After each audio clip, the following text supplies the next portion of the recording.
Corona काल में लोगों की घर घर जाकर सेवा करने वाली आशा वर्कर्स को नूरपुर कांग्रेस द्वारा सम्मानित किया गया। नूरपुर के पूर्व विधायक एवं जिला कांग्रेस अध्यक्ष अजय महाजन और नूरपुर महिला कांग्रेस अध्यक्ष रोजी जम्वाल द्वारा इन आशा वर्कर्स को सम्मानित किया गया। इस दौरान पूर्व विधायक अजय महाजन ने कहा कि कोरोना काल में जिस ढंग से आशा वर्कर्स ने काम किया है वह सराहनीय है। उन्होंने कहा कि इस समय सरकार द्वारा इन्हें नामात्र मेहनताना दिया जा रहा है जो न्याय संगत नहीं है।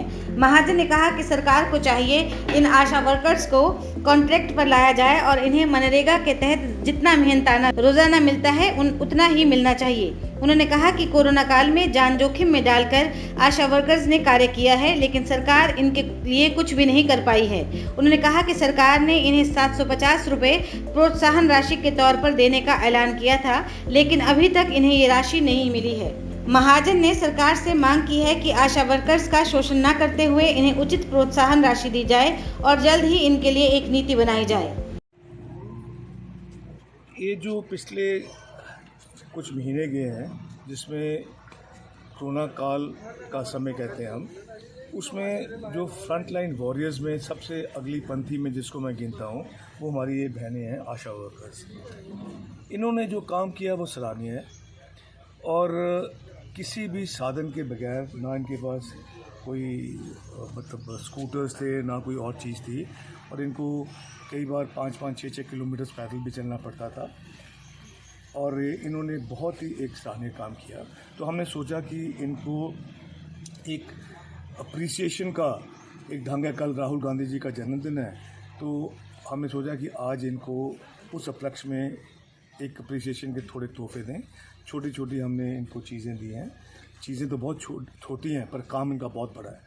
पर मैं सरकार से ये निवेदन करना चाहता हूँ, अनुरोध करना चाहता हूँ, ये जो हमारी बहनें हैं जो इन्होंने काम किया, पहले तो जब कोरोना काल नहीं था तो इनका एक बच्चा और माँ और बेटे के बच्चों के लिए ये कार्य करते थे, पर ये कोरोना काल में इन्होंने अपना हुनर दिखा दिया और इनको जो सरकार की तरफ से ऑनरेरियम मिलता है 2000 रुपया, पर जो इन्होंने काम किया उसको देखते हुए सरकार से मैं निवेदन करना चाहता हूँ, अनुरोध करना चाहता हूँ कि इनको कम से कम एटलीस्ट जो मनरेगा वर्कर्स की सैलरी है, जो उनको जो पैसे मिलते हैं उनको उतना तो मिलना चाहिए और इनको कॉन्ट्रैक्ट पे करना चाहिए, क्योंकि ये जो पिछला इन्होंने सर्विसेज दी हैं ये मतलब बहुत ही सराहनीय है।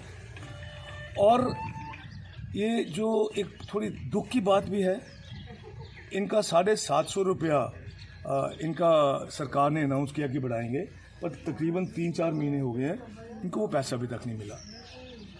इनके भी परिवार हैं, परिवारों से बाहर रहते हैं। 2 मेरी बहनें जो हैं वो कोरोना ग्रस्त भी हो गई इस दौरान, और उनको भी कोई मतलब किसी भी ढंग का सरकार ने कोई मतलब किसी भी ढंग की उसकी इंसेंटिव नहीं दिया। तो सरकार से ये अपील करता हूँ कि जल्द से जल्द जो इनकी जायज़ डिमांड्स हैं उनको पूरा किया जाए और इनकी जो मतलब आर्थिक स्थिति जो है वो सुधारी जाए कि ये काम ठीक ढंग से कर सकें। और नूरपुर की जहाँ बात है, क्योंकि इनको जो कुछ पैसे मिलते थे अपने प्रेग्नेंट लेडीज़ को जब हॉस्पिटल लेके जाती थी तो पर केस इनको 300 रुपये मिलता था, पर कई महीनों से नूरपुर में एक गायनेकोलॉजिस्ट नहीं थी तो इनको बेचारों को वो भी पैसे नहीं मिल पाए। तो इनको एक स्पेशल इंसेंटिव मिलना चाहिए, और जिस दौरान यहाँ पे गायनेकोलॉजिस्ट नहीं थी उसके इनको स्पेशल इंसेंटिव मिलना चाहिए। तो फिर एक बार मैं इन सब बहनों का मैं धन्यवाद करना चाहता हूँ कि नूरपुर चुनाव क्षेत्र की जनता की जो इन्होंने सेवा की उसके लिए हम संगठन जो है, कांग्रेस पार्टी है, महिला कांग्रेस है, सेवा दल है, यूथ कांग्रेस है, सारा संगठन आपका धन्यवाद करता है, धन्यवाद करता है। बहुत बहुत मेहरबानी। हिमाचल दस्तक वेब टीवी के लिए नूरपुर से साहिल डढवाल।